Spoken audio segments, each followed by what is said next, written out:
Our children. So, ladies and gentlemen, it's my pleasure to introduce to you North Carolina's Lieutenant Governor, the Honorable Walter Dalton.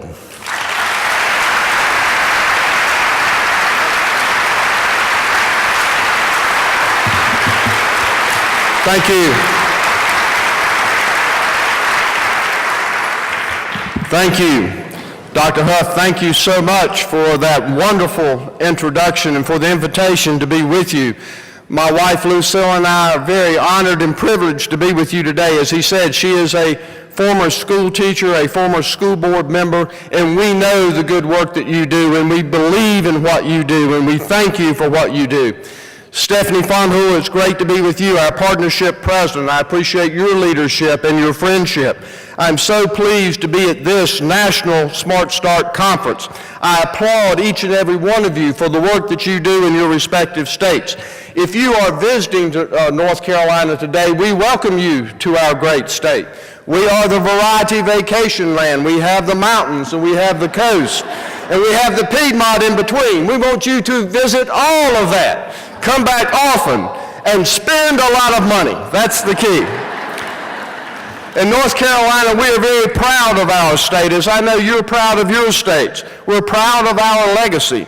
This is the state where America began, where the first English colony was founded, where the first English baby was born was Virginia Dare. The first airplane flew in North Carolina. The first public university was in this state. We say that education is in the DNA of North Carolina. We have always been a state of vision and opportunity. In creating that first public university, we said, if you have the talent, if you have the ability, if you have the desire, then in this state you will have the opportunity to be the best that you can be. In later years, we continued that vision with Smart Start. The nation's first state-supported early childhood system was right here with Smart Start. It became a model for the nation. In the early 1990s, Governor Jim Hunt, along with Dr. Huff and many others in the General Assembly, had the vision to create Smart Start. It provides education and health services and family support to children now in all 100 counties of North Carolina. I want to give a shout out to former Congressman Robin Britt also, because he was Secretary of Health and Human Services for Governor Hunt, and he is absolutely passionate about Smart Start. In the 19 years this program has helped hundreds of thousands of children and families in this state. This program has never disappointed. It's not like the young husband who was coming up on their first anniversary, and about a week before the anniversary, the young wife was at breakfast and she said, "You know, honey, last night I had a dream. I had a dream that for our anniversary you brought me this beautiful, wonderful package. And I tore into it, and honey, there was this most beautiful strand of pearls, just like the ones in the left-hand window at the jewelry store at the corner of Main and First Street. Honey, I wonder what that dream means. What could that dream mean as we approach our anniversary?" Sure enough, the next week, the young husband brought in this beautiful package. And as she tore into it, there she found a book entitled The Meaning of Dreams by Sigmund Freud.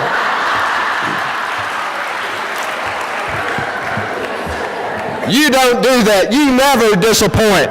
You provide for our children, and thank you for that. Smart Start success is not just a matter of opinion. There is great objective evidence out there of its success. In our state, North Carolina, third graders have higher standardized reading scores in those counties which received more Smart Start funding when the children were younger. Even the Federal Reserve, one of the most conservative bodies in the nation, and they will tell you we don't normally engage in social policy, but we have done research, and the research is so compelling we have to tell you that one of the best investments you can make for our future economy is in early childhood education. Thank you. It has been found that for every dollar invested in early childhood education, more than $8 in benefits are returned to the students, to the parents, and to the general public. And thanks for your help, it has become a national model. We also need to remember, it's not only about education, it's about the economy. These programs are really small businesses. In our state, Smart Start programs employ over 50,000 North Carolinians. More importantly, it allows 380,000 parents to go to work with the confidence that their children will be well taken care of. It helps productivity in the workplace. Statistics show that parents miss more time from work because of their children's daycare than any other thing. Smart Start helps reduce that time out of work and increases productivity.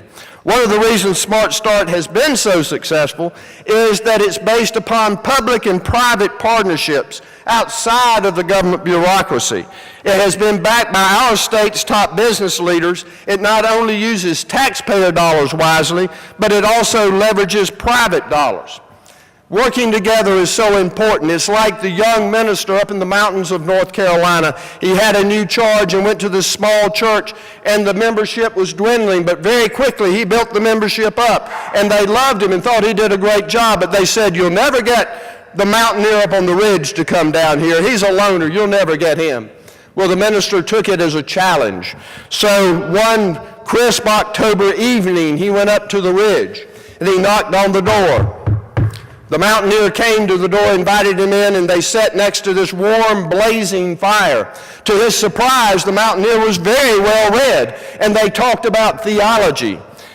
Finally, the mountaineer said, "Preacher, I know why you're here. You want me to come down to your church." "Why should I do that?" "Because every morning, preacher, I congregate with my God.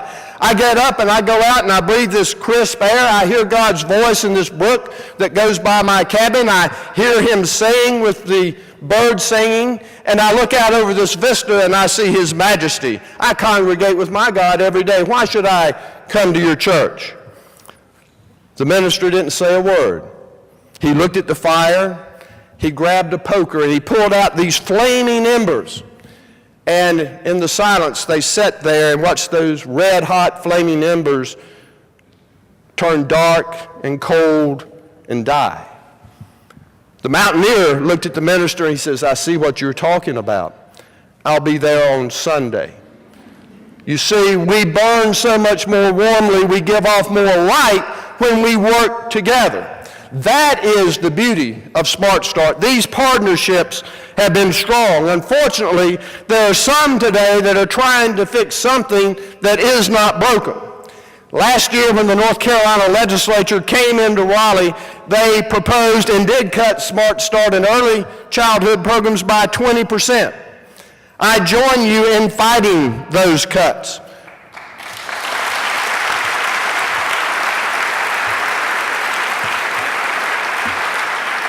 It was particularly offensive because there were so many women that would be losing jobs because of that. I held several roundtables to call attention to your good work, including one right here in Greensboro at Child Care Network 162.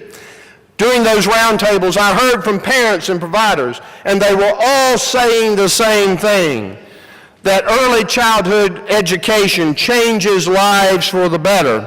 It benefits our overall economy, and it makes for better communities. And I will say that again, makes for better communities. In addition to being a spokesperson for Smart Start, I've also conducted small business listening tours. And I remember at the very first one, I looked at a gentleman and I said, "What can I do to make your small business stronger?" And he said, "What can you do to make my community stronger?" See, it didn't matter about tax policy or regulation or access to capital if you don't have a strong community. What you do is you make that community stronger by making these children ready to learn, by building these partnerships. So I thank you for that. I want to commend the North Carolina Partnership for Children for helping Smart Start weather these tough times and the undue cuts. But we cannot rest, and I will join you in that fight. To meet the needs of our citizens, we will have to work together, government, nonprofits, and private industry. We must strengthen the partnerships that already exist, and we must create and build new connections to meet the needs of our growing state. helping all of our citizens, young and old, come out of these tough times is going to require innovation and creativity and persistence and investment in our children. There was a man one time watching NFL football, and his young 5-year-old son came up, and he had a magazine, and in the magazine was a map of the world, and he started asking his daddy, where's the North Pole, where is China, where is North Carolina? The father wanted to see the ball game, so he tore that page out, he tore the map up, and he said, son, here, take this Scotch tape and go put the map of the world together. When you get it finished, come back in, thinking he was bound to be good at least till the fourth quarter. The son went out, and then to the father's surprise, in a very short period of time, the son reappeared, and there was the map put together. He thought he had a genius child. He said, son, how did you put this map of the world together so quickly? He said, it's easy, Daddy. On the other side of the map of the world was a picture of children. When I got the children right, the world was right.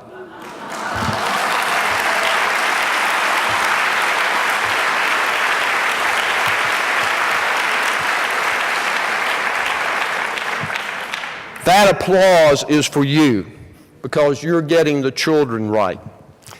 Martin Luther King said the brightest stars shine in the darkest night. The brightest stars shine in the darkest night. It's been a tough economy. It's been a tough time. But I'm looking at the brightest stars right now because you have done great work. It has been a tough time. North Carolina has always been a bold state and a state of vision. I know each and every one of you wants your state to be a bold state and a state of vision, looking forward, building up our economy through education and innovation. We have to do that. And I will leave you with a quote from Gordon Brown, the former Prime Minister of England, who said not long ago, "For the lesson of this crisis is that we cannot just wait for tomorrow today. We cannot just plan for tomorrow today. Our task must be to build tomorrow today." That is what you do. We must keep Smart Start strong. We must keep it strong for the sake of our children. We must keep it strong for the sake of our economy. We must keep it strong for the sake of our future.